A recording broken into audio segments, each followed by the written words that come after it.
Welcome back. Today we will be studying about Tchaikovsky and Dvorak, who are two great Romantic era composers. Tchaikovsky wrote a lot of ballet music, such as the Nutcracker Suite, which we hear almost every year, especially here in the Memphis area. And also Dvorak was a very nationalistic composer who actually moved to the United States briefly and helped the American composers learn how to use nationalism so that American music sounded truly American versus sounding like it was European. So be sure to read pages 309 to 311 and 316 to 318. On page 309, you will find information about Peter Tchaikovsky. He was born in 1840 and he died in 1893. Peter Tchaikovsky was born and raised in Russia, where at the time there was no public school music education, only private. So the only way to get music education was through private instruction, private lessons, maybe through private conservatories. His father was a mining inspector. And so when Peter Tchaikovsky was young, he was sent to boarding school, but he was very lonely there, and he was very depressed often and homesick a lot of the time. And while he was there, his mother died. And so it was a very tragic experience for him going to boarding school, and it had a large effect on him, and he was a very melancholy person, somewhat because of this experience while at boarding school. When he was 19 years old, he got a job as a government clerk, kind of following along with the family of tradition of kind of working in the government inspection type area, and so he was a government clerk. When he was 21, he realized he really had a love for music, and so he enrolled himself in the brand new St. Petersburg Conservatory. As mentioned before, these conservatories were popping up all over the place in Europe and now in Russia, and so the St. Petersburg Conservatory had just opened up, and he said, I want to try out my hand in music. Within a year, he resigned his clerk position to devote himself entirely to music. And upon graduation, he actually became a professor of harmony at the new Moscow Conservatory. So great opportunities for him through these conservatories. Tragedy seems to follow Tchaikovsky a little bit. And when he was 28, he got married to one of his music students who absolutely adored him. But 2 weeks later, he decided it was a mistake, and he tried to commit suicide by wading into the icy Moscow River. Fortunately for us, he lived, but he still left his wife, never to see her again. So, bad decision here made when he was 28. Things changed for him a little bit. When he was 37, he acquired a wealthy benefactress who was a rich widow who sent him enough money every year to quit teaching and devote all of his time to composing. Now, there was an interesting twist to this relationship. She would continue to send him money, and they wrote letters back and forth, but she required that they never meet in person. That was her main requirement. After 14 years of this patronage and this benefactress allowing him to only compose music and not have to teach through the conservatory and spend time teaching, after 14 years of this, she abruptly cut off the annuity and stopped writing him. And again, he plunged into despair and melancholy. At age 51, he was invited to participate in the grand opening of Carnegie Hall in New York City. And so he was able to come to the United States and participate in this grand celebration. He died at the age of 53 from cholera. And again, there's dispute as to how he actually got this cholera. Some think he went into depression again, and they believe he drank unboiled water on purpose because he was depressed and wanted to die. And of the times he kept trying to commit suicide, he was successful at the age of 53. Others say that no, it was a mistake. He didn't mean to drink this unboiled water. It was like at a restaurant somewhere and he didn't realize they hadn't boiled the water or whatever. But he did die at the age of 53 from cholera.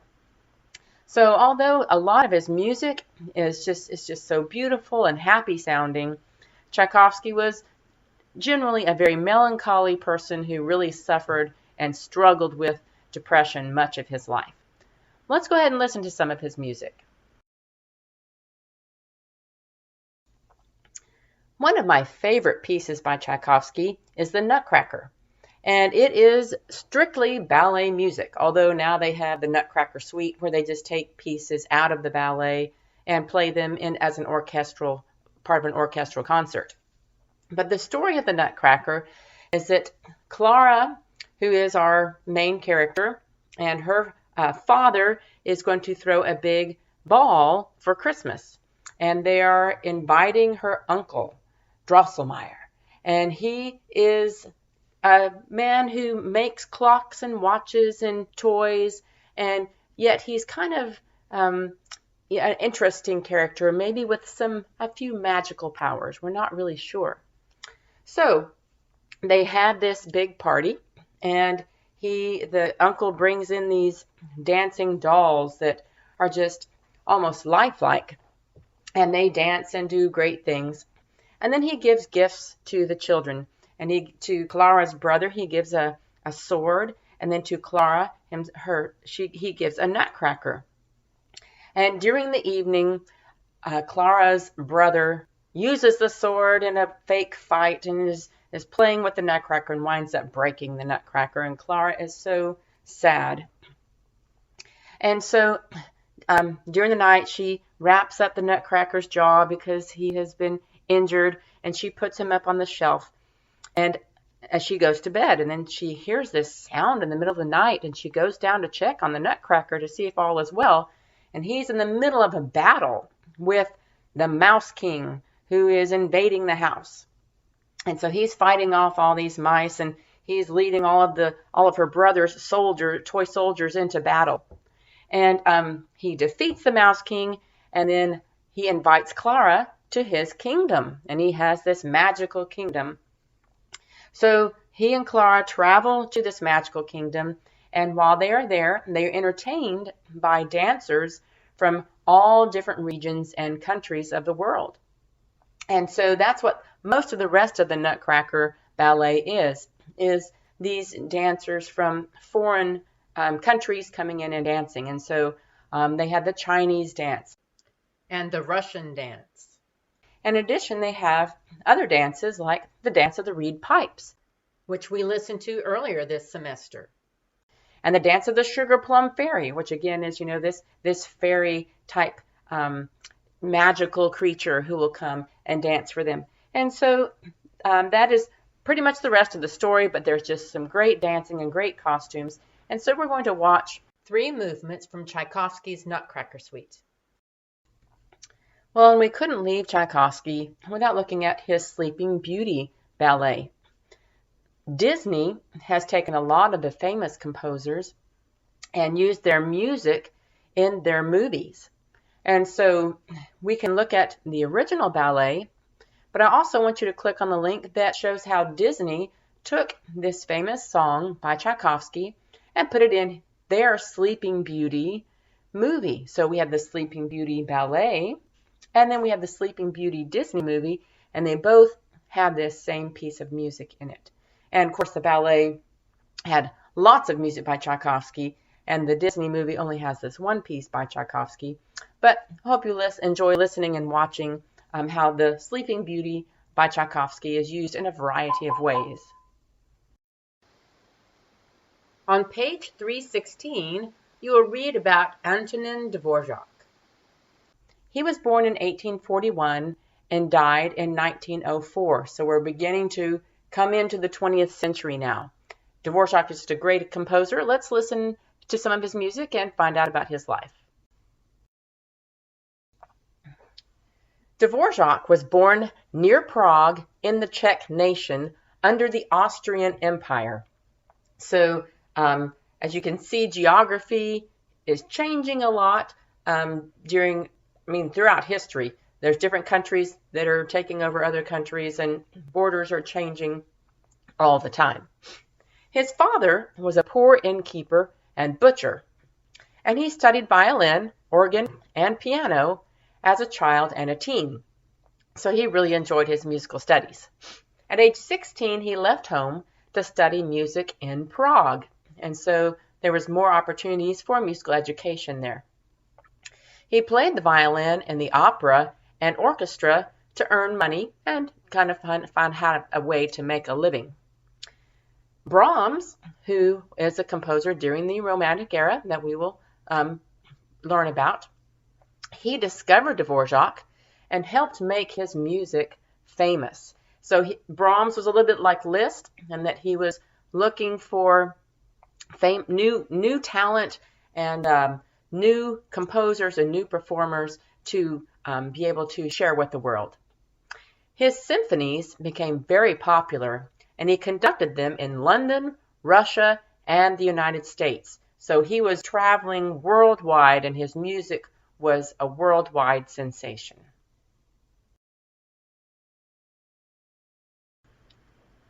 One of the things I really like about Dvorak is that he never believed he was too old to start something new. And when he was 50, he took a teaching position at the Prague Conservatory of Music. So he'd been performing, he'd been composing, and he said, it's time to try something new. And so he did, and he was very successful there. A year later, when he was 51, he was invited to take a position as the director of the National Conservatory of Music in New York City. And so this is showing how these conservatories not only are popping up all over Europe and popping up in Russia, now they're popping up in the United States, primarily in the New York area. While Dvorak was in New York, while he was there at the conservatory in New York, he encouraged the American composers to write nationalistic music based on Native American and African American melodies. He was really encouraging the people from the United States, the composers from the United States, to not follow the rules of theory and the rules of composition set up by the Germans or by the Austrians, who had kind of set the standard for music and music composition. He said, no, use music and write music that sounds truly American. Incorporate folk songs that are truly American so that your music sounds unique to your country, and so that it doesn't sound like just a replication of music from Germany or music from Austria. And that was, again, a popular trend in music education and for composers in general, was to write nationalistic music that sounded like their own country and not another country. After 3 years of being in the United States and working with the conservatory here in New York, he realized he was homesick, missed his hometown, so he returned to teach at the Prague Conservatory of Music again. And 6 years later, he was promoted to be the director of the entire conservatory. So he was probably quite the optimist, which was an opposite of what Tchaikovsky was. Dvorak was an optimist, probably worked well with others, always moving forward and believing that there was something ahead, no matter how old you are. And so he was very great to work with, I'm sure, and very optimistic. He died at the age of 62 from complications of the flu.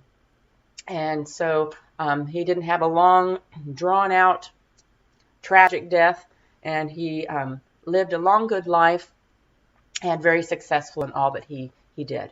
So let's listen to some of his music.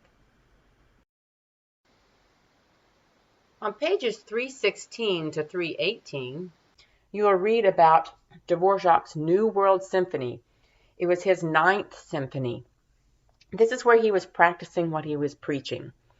He was saying, now that I'm in the United States, I'm going to write music that sounds like it was written in the United States. He was spreading nationalism to the United States based on American folk songs and spirituals. And so when he wrote the New World Symphony, the New World at that time was considered to be the United States, he put American folk songs in his symphony.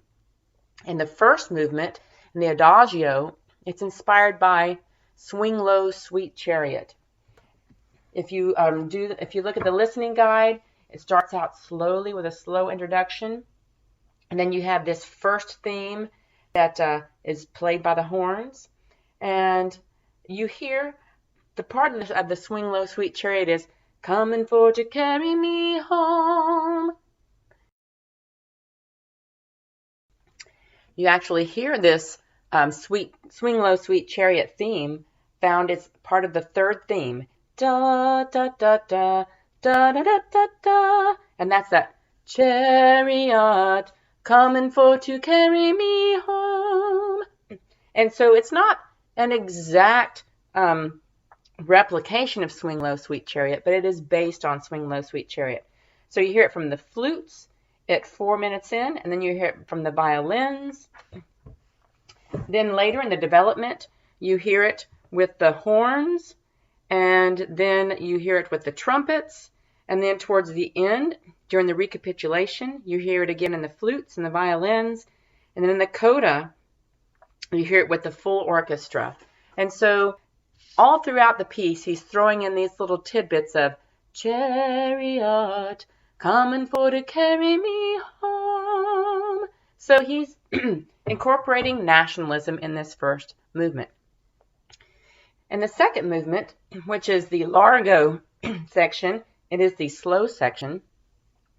It is based on a melody called Going Home. And the melody is da da dum da da dum da da da da dum. And this is just a straight up African American spiritual called Going Home. And it's longing for going home, longing for going to heaven. His third movement is a scherzo, which means humorous, and it's not really based on any American folk songs, but it's just a fun movement to hear. The fourth movement is allegro con fuoco, which means fast with fire, and it actually uses the Three Blind Mice theme. And so you hear bum, bum, bum, bum, bum, bum, which is our three blind mice, and you hear that all throughout the piece. You'll hear this Three Blind Mice theme heard starting about 2 minutes and 44 seconds in and going through 4 minutes and 10 seconds. So this little theme is thrown around from part to part. It shifts from high instruments to low instruments, and it's embellished with all these little humorous variations. You'll just hear this little bum, bum, bum, bum, bum, bum, three blind mice thrown throughout the piece. Then in the ending, you'll hear this Going Home theme from the largo second movement return as he kind of puts this climactic ending in there and brings the whole piece together.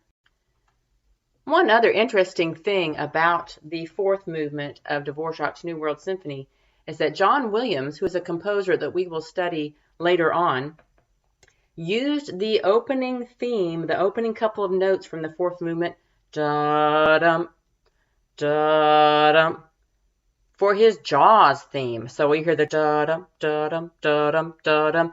That was what John Williams used for his Jaws theme, and it is the opening notes of this Dvorak's New World Symphony fourth movement. So I think that's really amazing and really cool. So I hope you enjoy listening to this New World Symphony by Dvorak. So I like the way how that during the Romantic era, we're marrying together music and ballet to tell a story through dance and music without having words necessarily. Like, again, the opera had lots of words that went in to tell the story. Now we can have music and ballet, a dance to tell the story. And so it's just a new way to tell a story through music. I hope you enjoyed it.